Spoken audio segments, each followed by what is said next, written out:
चाय बनाने के लिए बोल दिया, बस ऑर्डर झाड़ दिया, चाय बना दो।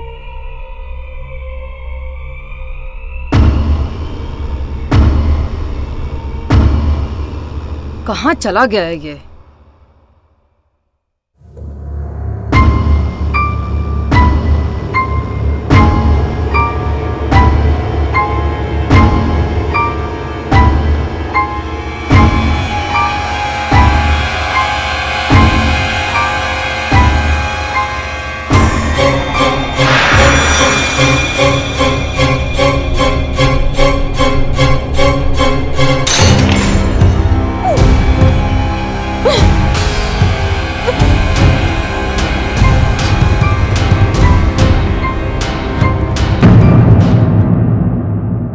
वासना और अहंकार जब आपस में मिलते हैं तो एक ऐसा जुनून पैदा होता है जो सब कुछ तबाह कर देता है। ऐसे ही एक जुनून ने एक ही परिवार के 3 सदस्यों की जान ले ली। किसने की यह हत्या, क्यों की? ऐसे बहुत सारे सवाल हैं जिन सब का जवाब शुरू होता है एक बेहद खूबसूरत औरत की खूबसूरत आंखों से, जिन्हें देखते ही उससे लगभग 10-12 साल बड़े साधारण से दिखने वाले व्यक्ति उदय सिंह ने फौरन शादी के लिए रिश्ता भेज दिया। पूनम के माँ बाप भी उदय सिंह के पैसे और ठाट बाट से इतने प्रभावित थे कि उन्हें इस शादी से कोई आपत्ति नहीं हुई। शादी के बाद कुछ साल तक तो उदय सिंह पूनम के प्यार में डूबे रहे। इस बीच उन्हें एक प्यारी सी बच्ची भी हो गई। पर जैसे जैसे जिम्मेदारियां बढ़ती गईं, उदय सिंह अपना ज्यादातर वक्त काम में बिताने लगे और पूनम सारा दिन घर में रहती थी।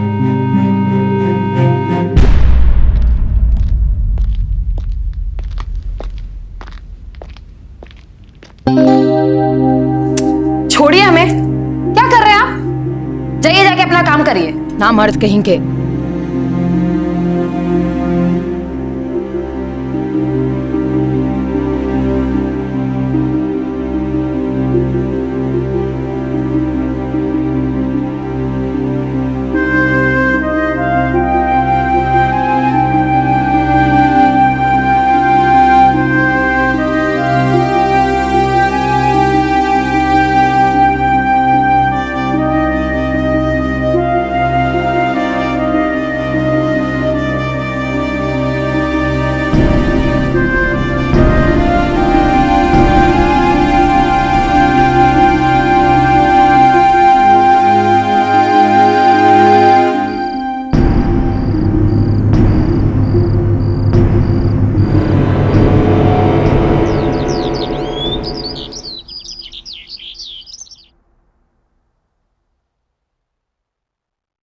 पिंकी, क्या कर रहे हो बेटा? अभी तक नाश्ता खत्म नहीं किया है। स्कूल के लिए लेट हो जाओगे ना।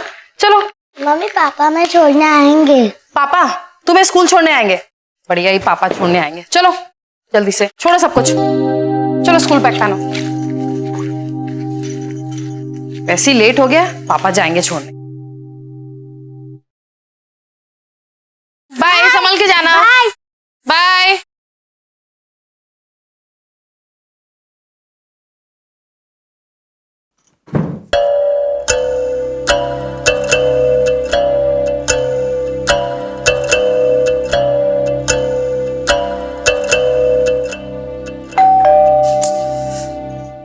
पता नहीं सुबह सुबह ये कौन आ गया है।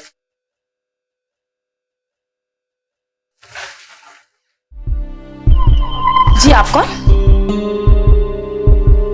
जी नमस्ते, भैया हैं क्या? नहीं वो तो है नहीं, वो कहीं बाहर गए हैं, पर मैंने आपको पहचाना नहीं। जी मैं विशाल जौनपुर से आया हूँ। अच्छा तुम हो विशाल, वो जौनपुर वाले फूफा जी के बेटे? जी।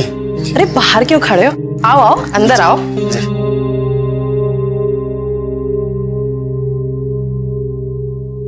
तुम्हारे भैया तो किसी जरूरी काम से सुबह ही कानपुर चले गए, पर तुम्हारे बारे में बहुत तारीफ किया करते हैं। हाँ वो तो हमेशा से मैं बहुत मानते हैं। तुम लंबे सफर से आए हो ना, थक गए होगे, पूरा गुसल खाना। जाओ जाके फ्रेश हो जाओ, जब तक मैं तुम्हारे लिए बढ़िया सी चाय और नाश्ता का बंदोबस्त करती हूँ, ठीक है?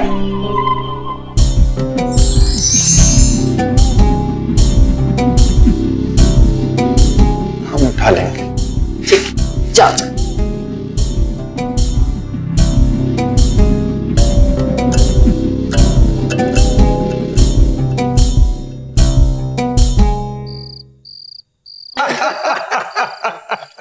और फिर जो फूफा जी तुम्हारे ऊपर डंडा लेकर जो पिले, तो हमको लगा कि तुम्हारी टांग टूटी।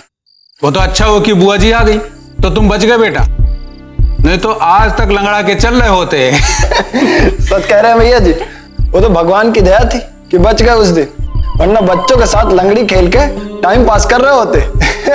क्यों पिंकी?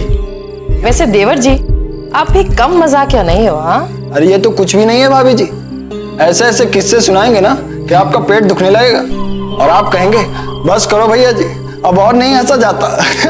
क्यों भैया, वो किशन और बिरजू वाला।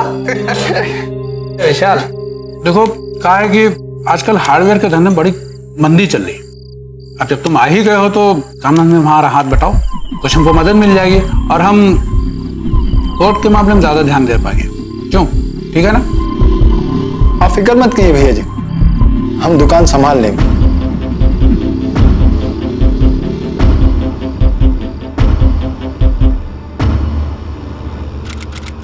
अरे विशाल, ये विजय सिंह जी हैं, इस गांव के सरपंच हैं, काफी धाक है इनकी इस इलाके में। अरे छोड़ो ना उदय भैया, काहे की धाक, तुम तो बस उतना करते जाओ जितना हम तुमसे कह रहे हैं। पैसे की चिंता तुम बिल्कुल मत करो, जितना तुम कहोगे उतना रुपया हम तुमको देंगे। तुम बस जमीन के बारे में चिंता करो, उसका फैसला तुम्हारे हक में होना चाहिए, नहीं तो बहुत बड़ी मुसीबत हो जाएगी। विजय जी, ये मेरा फुफेरा भाई है, जब से आया है बड़ा सहारा हो गया है हमें। अब हम सब कुछ भूल कर बस इसी फैसले पर ध्यान देंगे। लीजिए चाय लीजिए।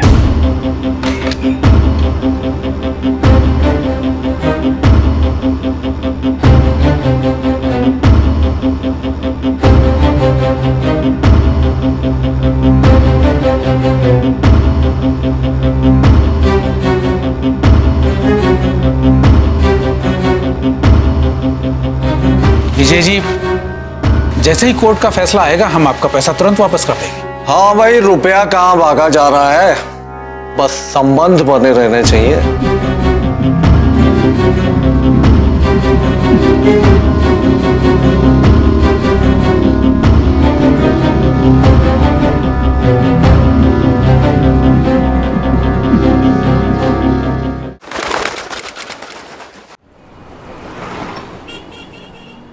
अमा विशाल। जी भैया। विशाल, हमको कानपुर जाना पड़ रहा है यार, वो एक बेल्टी आई है वो छुड़ा ले। तुम दुकान तो संभाल लोगे ना? कैसी बातें कर रहे हैं भैया, एक महीना से आपके साथ, अब भी ना संभाल पाएंगे। आप निश्चिंत होके जाइए, हम यहाँ सब देख लेंगे। अच्छा, हमको आने में देर हो जाएगी, अपनी भाभी से कहना कि खाना वाना खा ले। जी भैया। जरा ध्यान से, हैं, संभाल के।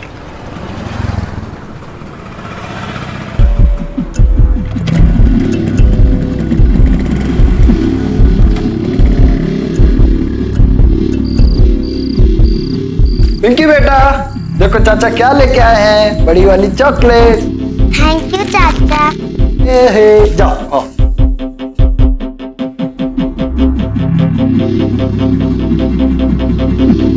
आपके लिए। हमारे लिए? और नहीं तो क्या, आप ही के लिए। क्या है इसमें? बोल के तो देखिए। साड़ी, इतनी सुंदर साड़ी, पर इसे लाने की क्या जरूरत थी?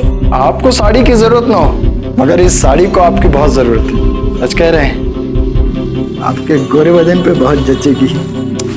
चलो, तुम लाए हो तो रख लेती हूँ। Thank you very much. वैसे तुम्हारे भैया कहाँ रह गए? हाँ, वो तो कानपुर गए हैं, कह रहे थे आने में काफी देर होगी। हमने तो अपना गिफ्ट दे दिया, मगर हमारा गिफ्ट हमें कब मिलेगा? जैसे अचानक से तुमने हमें गिफ्ट दिया है, वैसे अचानक से हम भी तुम्हें एक दिन गिफ्ट देंगे।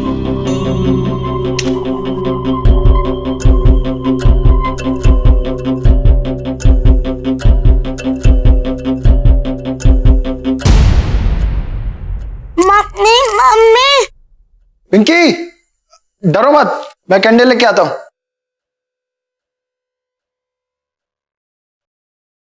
अभी कैंडल कहाँ रखी हैं? अभी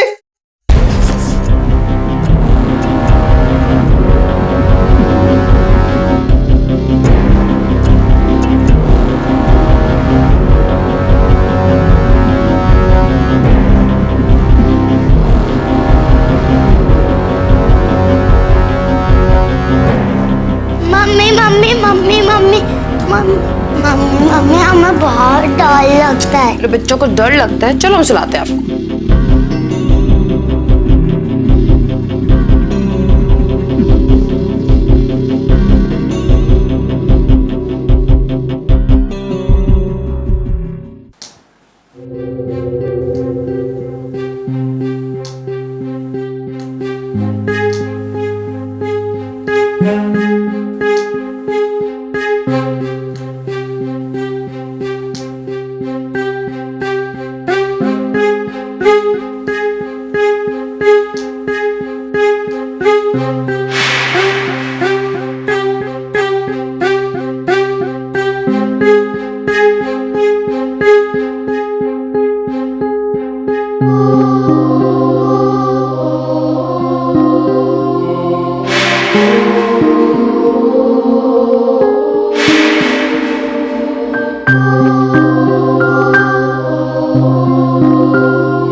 सच कह रहे हैं, आपके गोरे बदन पे बहुत जचेगी।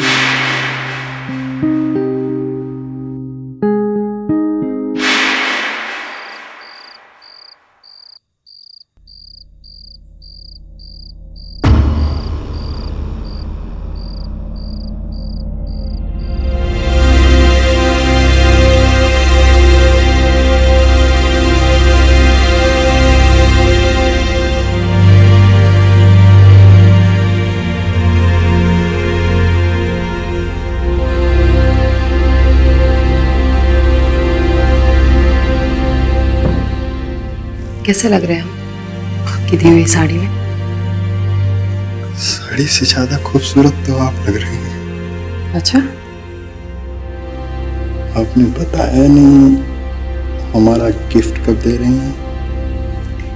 आपने ध्यान से देखा नहीं, गिफ्ट तो आपके सामने है।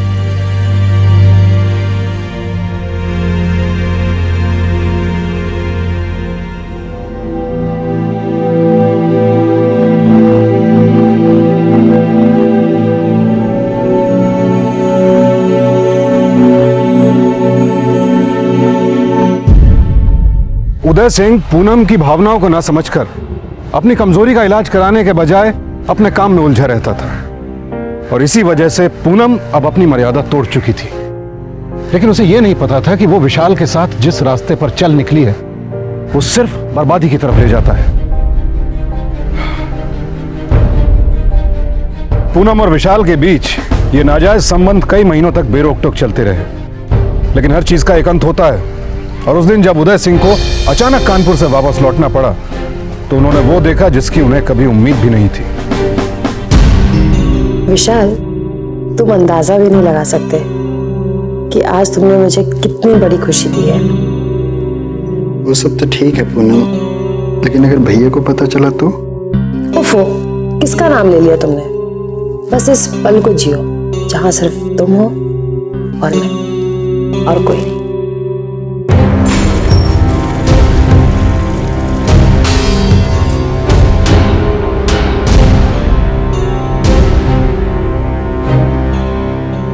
विशाल, एक बात बताओ, तुमने आज तक शादी क्यों नहीं की?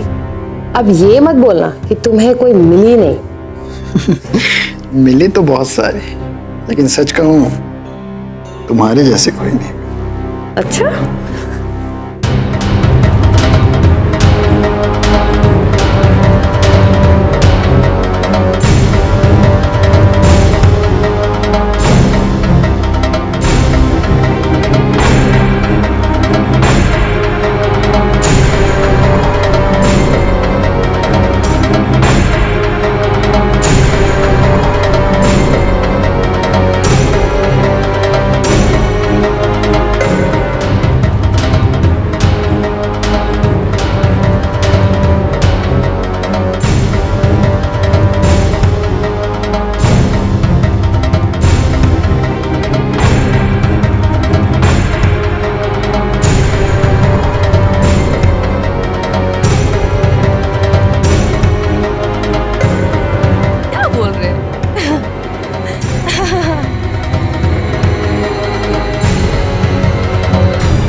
झूठ, बेईमानी, बेवफाई कभी लंबे समय तक छुपे नहीं रह सकते। सच एक ना एक दिन सामने आ ही जाता है। पूनम और विशाल का सच भी उदय सिंह के सामने आ ही गया। लेकिन इन हालात में पूनम ने जो फैसला लिया वो बेहद चौंकाने वाला था, उदय सिंह के लिए भी और विशाल के लिए भी। पर पूनम का वो फैसला क्या था जो आगे चलकर इस हत्याकांड की नींव साबित हुआ, जानने के लिए कल रात 11 बजे फिर मुलाकात होगी आपसे। और आप हमेशा रहें सावधान इंडिया।